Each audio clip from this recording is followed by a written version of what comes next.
I stayed seated while everyone stood up clapping for Eric, and that's when Tom hit me with the worst line of the night. My name's Paul. I'm 37 years old and live in Columbus, Ohio. I've worked at the same engineering firm for 5 years, holding together projects that would have fallen apart without me. Late nights, weekends, training, clueless hires. I did it all. No extra pay, no real title, just the unspoken promise that if I kept grinding, it'd be worth it. That night, the company was celebrating its best quarter yet. They picked some swanky new steakhouse downtown, crystal glasses, leather booths, gold-plated menus. Everyone dressed like they were expecting a photo op. I had one of those quiet, proud nerves in my stomach. This had to be it. Tom, my boss, had been dropping hints for months. When this quarter wraps, things will change. You've really proven yourself. Get ready for the next level. So when he stood up, glass in hand, and said, "I want to toast someone who's gone above and beyond," I damn near stopped breathing. My coworkers looked around, a couple glancing toward me, and then Tom said it. "To Eric, you've made quite the impact in a short time."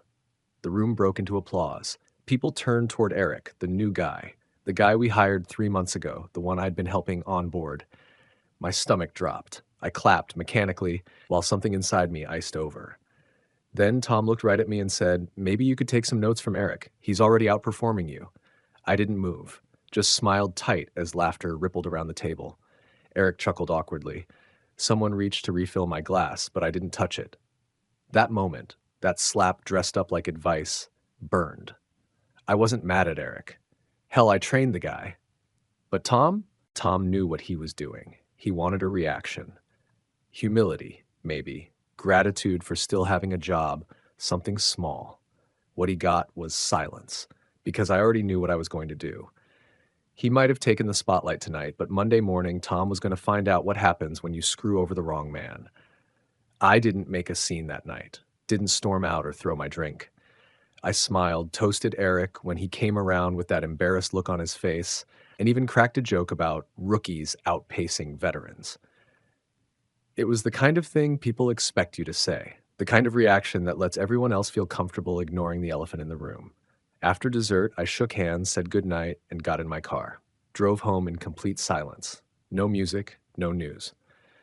Just my knuckles tight on the wheel and the flicker of streetlights strobing across the dash. I walked into my apartment, took off my shoes, and poured myself 2 fingers of the good whiskey, the bottle I usually saved for wins. I sat at the kitchen table, stared at nothing for a minute, then opened my laptop. The email took 5 minutes. Short. Cold. Subject: resignation to Tom Langley, CC Human Resources. Tom, effective immediately, I resign from my position at Prescott and Langley. Please consider this my formal notice. Regards, Paul Keating. No drama, no explanation, just the facts. I attached a PDF with a simple resignation letter, double-checked the CC to HR, and hit send.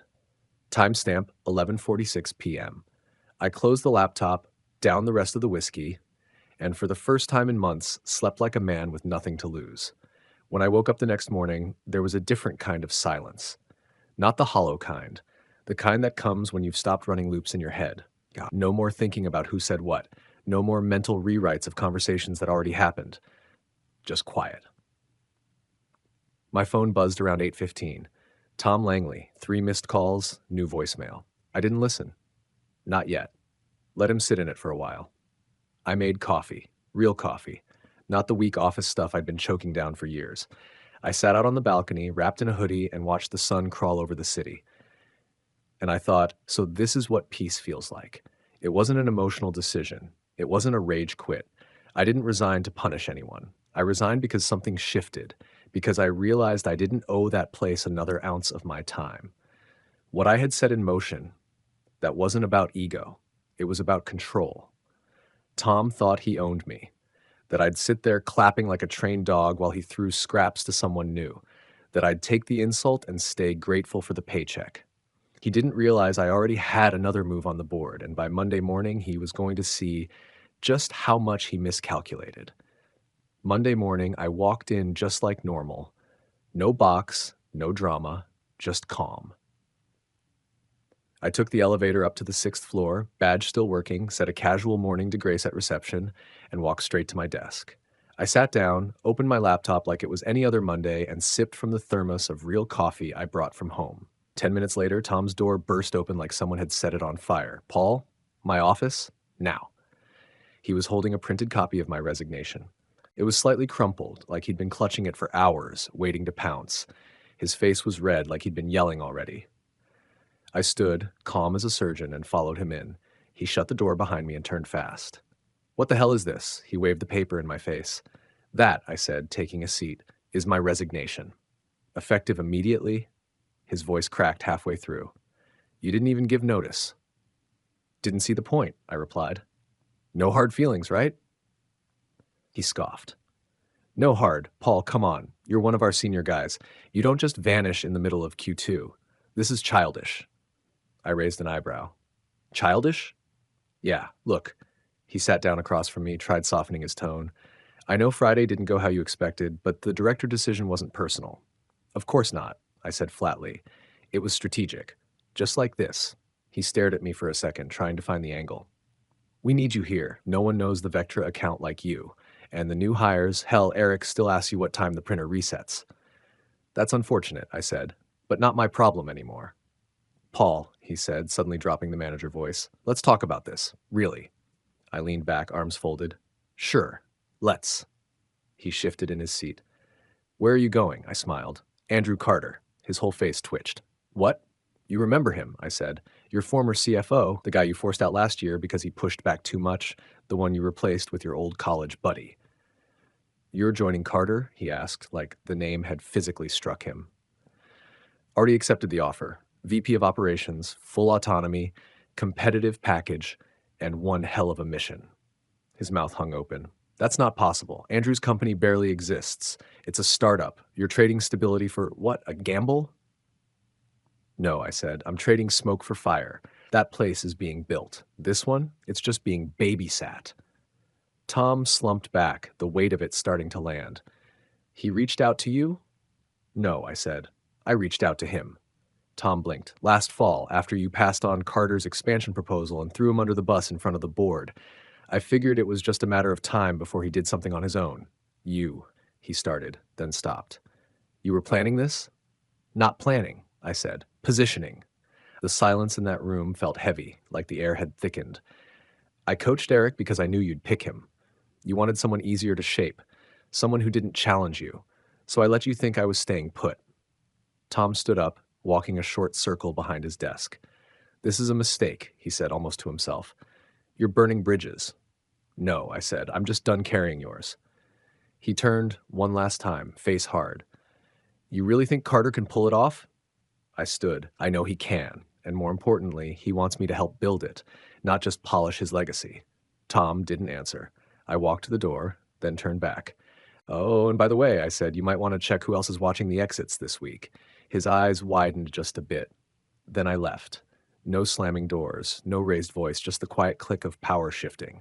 I walked back to my desk, forwarded the resignation email to the senior staff. No speech, no announcement, just hit send and started packing my things. Not because I had to, but because I wanted that moment, that clarity. The reaction was almost instant. A few heads popped up from behind monitors. Tyler from compliance peeked over his cubicle wall like a meerkat. A soft, surprised, holy sh! Came from someone behind me. I think it was Jasmine from operations. Rachel from finance, one of the few people I genuinely liked, came over with wide eyes. You actually did it? She asked in a half whisper like we were sharing state secrets. Yep, I said, zipping my laptop bag. Time to move on. She hesitated, then reached out and gave my shoulder a squeeze. Good for you. Rachel wasn't fake. She never played the politics. She just worked hard and saw things for what they were. As I looped the strap over my shoulder, I caught Eric from the corner of my eye. He was standing at the coffee machine, pouring decaf into a company mug. When he noticed me looking, he froze, then quickly turned back around. He wouldn't even look me in the eye. I wasn't mad at him. The guy was just a pawn. But he knew. Somewhere deep down, he knew he got dropped into the spotlight on a foundation I built. As I headed toward the elevators, I pulled out my phone. New invite, Tom Langley. Quick touch base. Subject line, reconsidering options. Urgent. Time, 4:15 p.m., location Tom's office.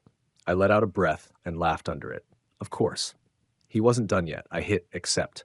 Not because I needed anything from him, I just wanted to see how much he was sweating. The rest of the floor buzzed with quiet chatter, people trying to piece it together. Did you hear? Wait, is Paul actually leaving? What does this mean for the Q2 launch? I walked out like I was heading to lunch, gave Grace at the front desk a small nod, and rode the elevator down alone. Outside, I stood on the sidewalk, letting the warm air hit my face. I didn't feel nervous or triumphant, just free. The building behind me, it already felt like the past. Rachel texted as I was halfway to the parking lot. Rachel, Tom looks like he's about to throw up. You broke the system. I smiled. Not because I wanted revenge, but because for once they were the ones scrambling. He thought I was a fixture, a safe bet, the guy who wouldn't leave. What he didn't understand was, once I knew I was never going to be truly valued there, I stopped playing their game. And the worst part for them? I didn't have to slam a door. All I had to do was walk through it. I walked back into Tom's office out of curiosity, not need. He looked rough. His hair was a little out of place, the kind of messy you get from running your hands through it too many times.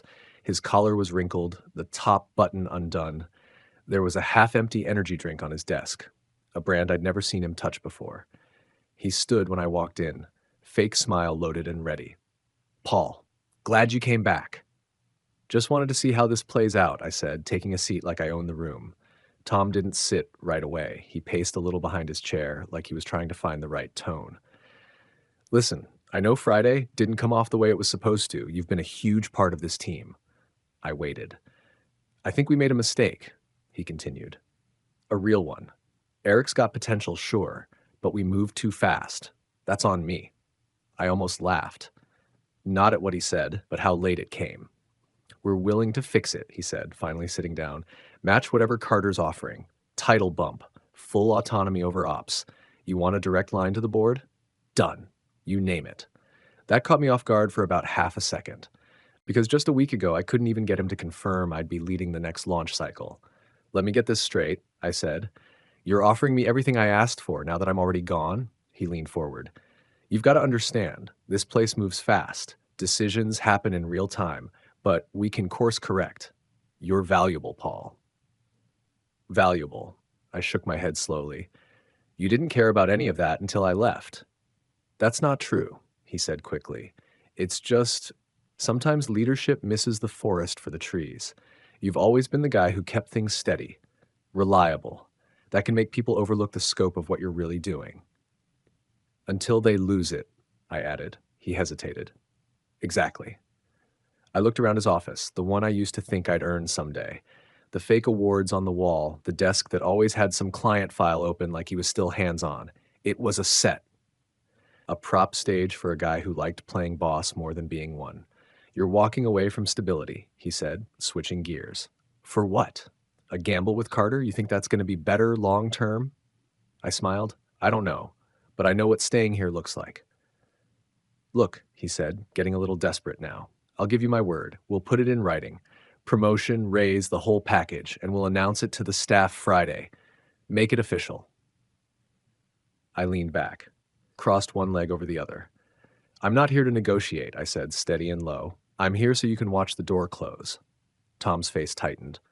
Paul, I spent 5 years trying to earn respect here. Took every bad project you threw my way, stayed late, cleaned up messes I didn't make, and you only noticed once I was out the door.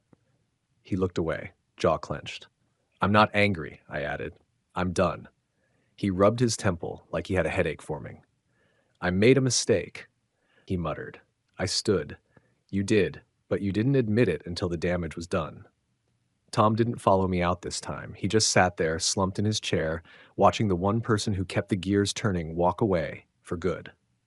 My first day at Carter & Associates, the place felt alive, like something being built, not babysat. The office wasn't fancy, no glass walls or espresso bar in the lobby, but it had energy. People moved with purpose. Conversations buzzed with ideas instead of small talk about whose turn it was to bring in bagels. Andrew Carter greeted me in person. No assistant, no PR smile, just a handshake and a genuine "glad you're here, Paul. We've got work to do." He handed me a stack of binders, strategic plans, client portfolios, internal proposals, and said, "You're running this." That was it. No red tape, no political vetting, just trust. I spent the morning in back-to-back meetings. Heck, but not one of them felt like a waste. People actually listened when I spoke, not out of obligation, but because they wanted my opinion. Questions weren't laced with hidden agendas. Feedback wasn't a trap. Around noon, someone from ops offered to grab me lunch. I said I'd just tag along and pay. We walked to a food truck down the block, and I realized I hadn't taken a proper lunch break in almost a year. By the time I got back to my new office, an actual office with a door, not a glorified cube, my head was spinning, but in the best way.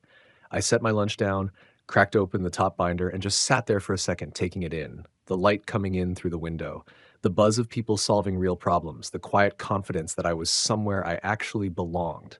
I felt something I hadn't felt in years. Valued. Then my phone buzzed. Rachel. Text. "It's chaos here. Just thought you'd want to know."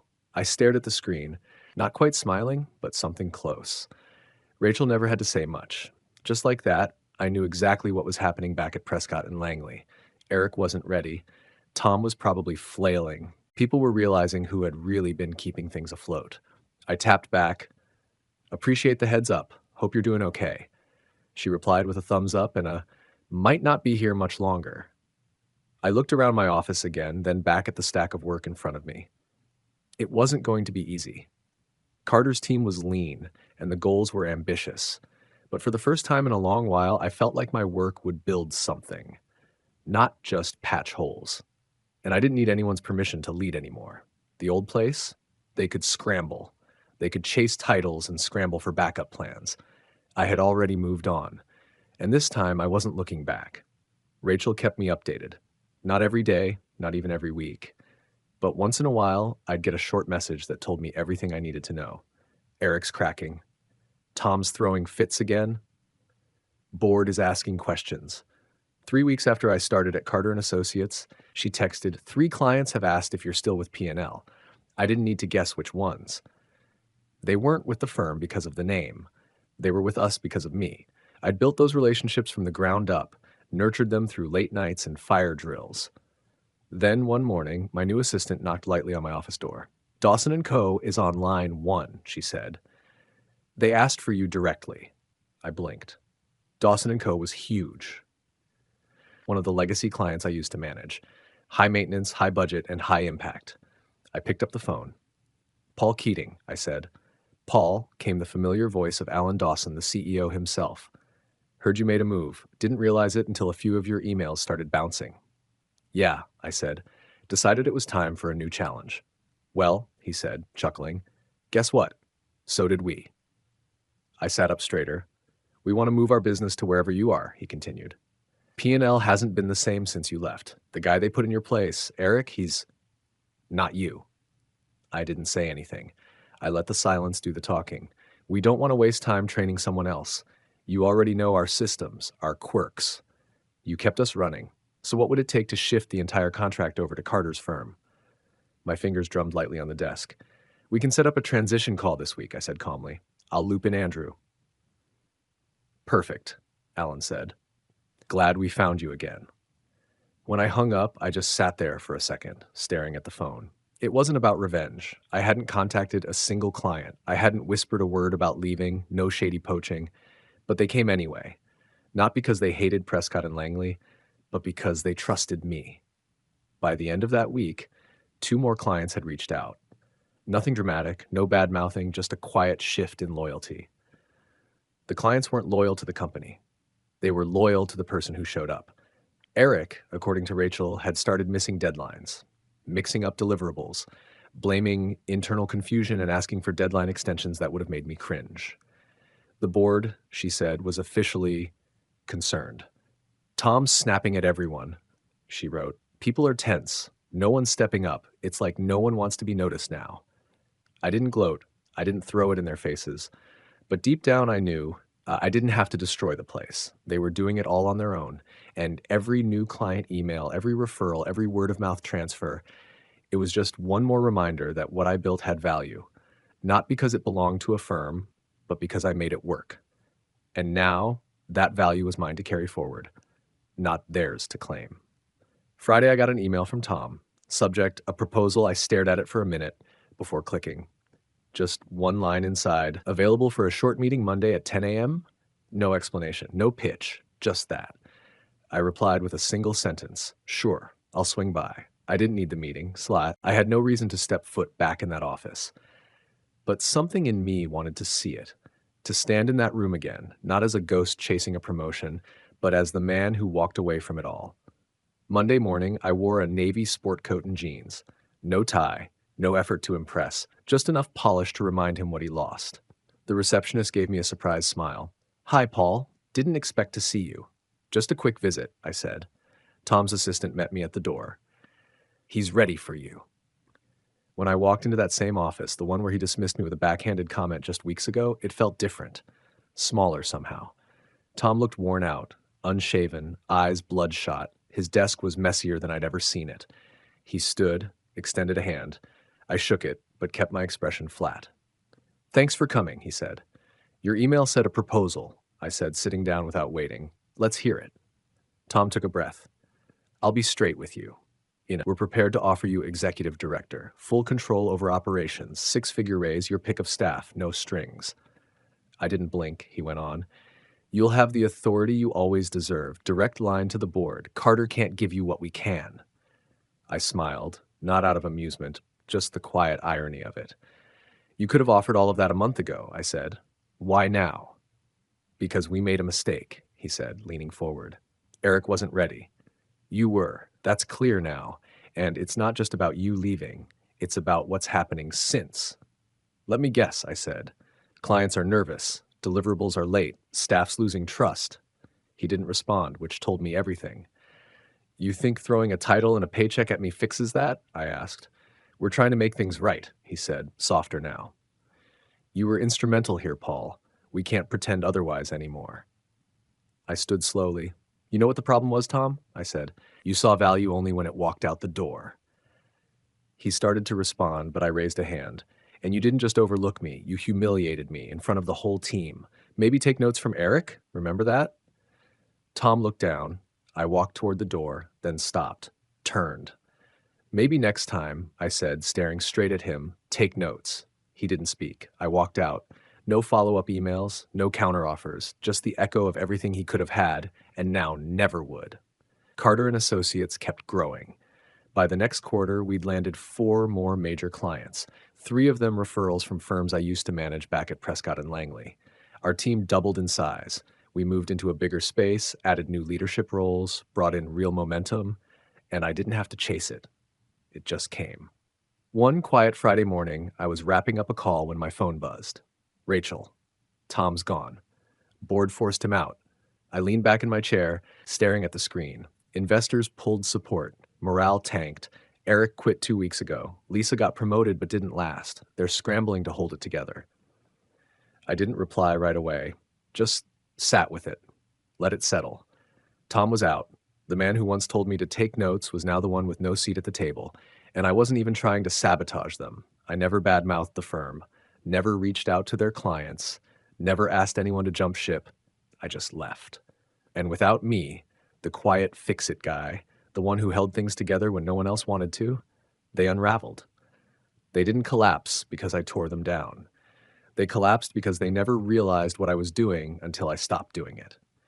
Later that afternoon, I stood by the window of my office, watching the city stretch out below me. Teams on the floor were laughing, walking back from lunch. There was a hum to the space, that rare blend of challenge and excitement. Andrew popped his head in. New prospect wants to meet next week. Said they heard about how you turned Dawson around. You up for it? Absolutely, I said. He nodded, tossed me a pack of sticky notes. Try not to build the whole company in a month. I laughed. As he left, I sat back down and opened my notebook. I wrote one line at the top of the page. They only notice when you're gone. And for the first time in years, I wasn't frustrated by that. I was grateful, because walking away, that's what gave me everything they were too late to offer.